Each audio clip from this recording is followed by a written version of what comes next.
آج کی اس ویڈیو کے اندر ہم بات کریں گے ان 3 ہم کے بارے میں کہ کون سا میم ساکن کھنچے گا، کون سا میم ساکن نہیں کھنچے گا۔ علیہم ربہم بذنبہم۔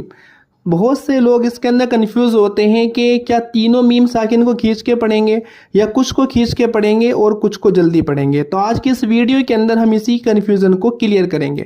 یہ آپ کا امہ پارہ ہے اور امہ پارے کی آپ کی سورہ شمس ہے اور سورہ شمس کی آپ کی آیت نمبر 14 ہے۔ تو یاد رکھیں کہ جو پہلا میم ساکن ہے ہم والا علیہم، یہ نہیں کھنچے گا۔ کیوں؟ اس لیے کہ میم ساکن کے بعد اگر را آتا ہے تو یہاں پر آپ کا ہوتا ہے اظہار شفوی، اور اظہار شفوی کا جو رول ہے اس کے اکارڈنگ میم ساکن نہیں کھنچتا ہے۔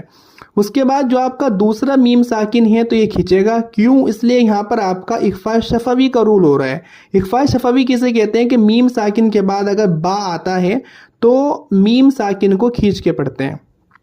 تیسرا جو آپ کا ہم ہے اس کے اندر جو آپ کا میم ساکن ہے وہ بھی نہیں کھنچے گا۔ کیوں؟ اس لیے کہ یہاں پر میم ساکن کے بعد آپ کا فا آ رہا ہے، اظہار شفوی ہوگا رول۔ کیوں؟ اظہار شفوی کہتے ہیں کہ اگر میم ساکن کے بعد با اور میم کے علاوہ کوئی بھی لیٹر آتا ہے تو وہاں پر اظہار شفوی ہوتا ہے اور اس کو جلدی پڑھتے ہیں۔ تو فائنل یہ ہوا کہ پہلا جو علیہم ہے یہ میم ساکن نہیں کھنچے گا، دوسرا جو ربہم ہے اس کا میم ساکن کھنچے گا اخفاء شفوی کی وجہ سے، تیسرا جو بذنبہم ہے اس کا ہم کا میم ساکن نہیں کھنچے گا اظہار شفوی کی وجہ سے۔ تو کیسے پڑھیں گے؟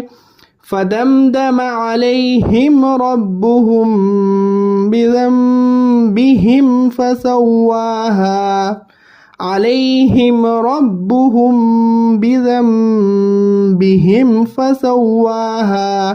پہلا نہیں کھنچے گا، دوسرا کھنچے گا، تیسرا بھی آپ کا نہیں کھنچے گا۔